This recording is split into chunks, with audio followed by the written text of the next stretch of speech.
नमस्कार विद्यार्थियों। कक्षा 10 विषय सामाजिक विज्ञान पाठ 2 भारत की सांस्कृतिक विरासत परंपराएं, हस्तकला और ललित कलाएं, जिसमें विद्यार्थियों हमने पिछले वीडियोस में जो है मिट्टी काम कला के विषय में जानकारी प्राप्त की थी। अब हम उसमें यहाँ पे आगे जानकारी प्राप्त करेंगे। बुनाई कला, तो यहाँ पे जो है हमें बुनाई कला के विषय में जानकारी दी गई है।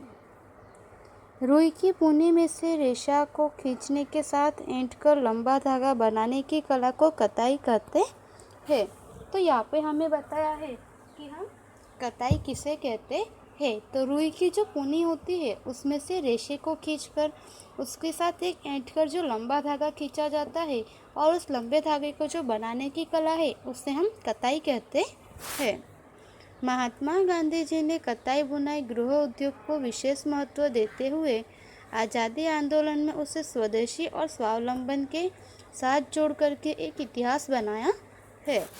तो यहाँ पे हमें बताया गया है कि महात्मा गांधी जी ने जो कताई बुनाई का गृह उद्योग है इसे एक विशेष रूप से महत्व देते हुए जो हमारा आज़ादी आंदोलन था उसमें स्वदेशी और स्वावलंबन के साथ जोड़कर जो है देश के लिए एक इतिहास बनाया है।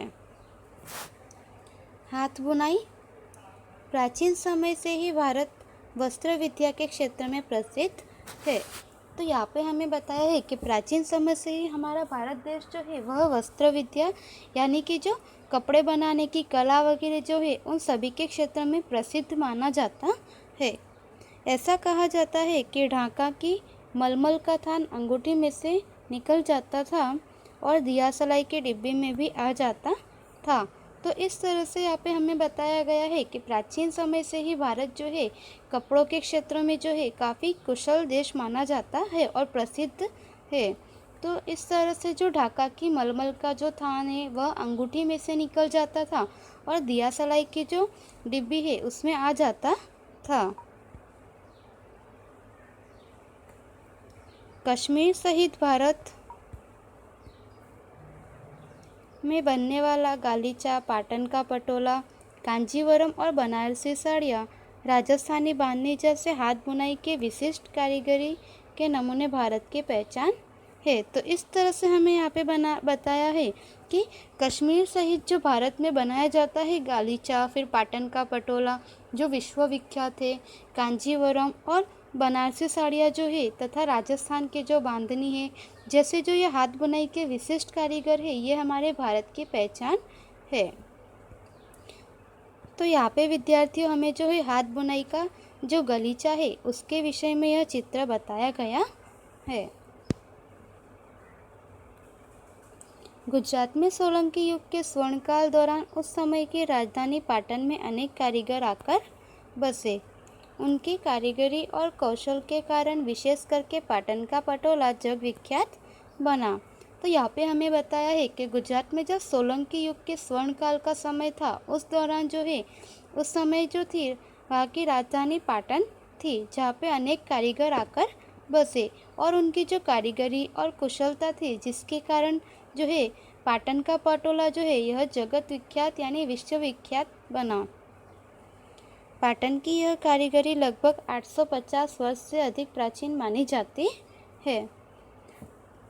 अत्यंत अटपटी, जटिल और समय लेने वाली यह कला आज कुछ मर्यादित कारीगरों तक ही सीमित है। तो यहाँ पे हमें बताया गया है कि गुजरात के जब सोलंकी युग का स्वर्णकाल था उस समय गुजरात की जो राजधानी थी वह पाटन थी और वहाँ पे काफ़ी सारे कारीगर आकर बसे और उनकी जो कारीगरी और कुशलता थी उसके कारण पाटन का जो पटोला है वह विश्व विख्यात बना।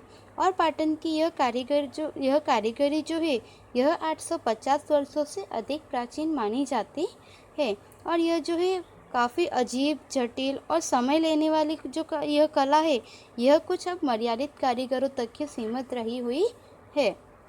पाटन में बनने वाले इस रेशमी वस्त्र को पटोला कहते हैं जिसमें दोनों तरफ एक ही प्रकार की चाप दिखाई देती है, अतः उससे दोनों तरफ से पहना जा सकता है। ऐसा पटोला कई वर्षों तक फटता नहीं है और रंग भी नहीं जाता है।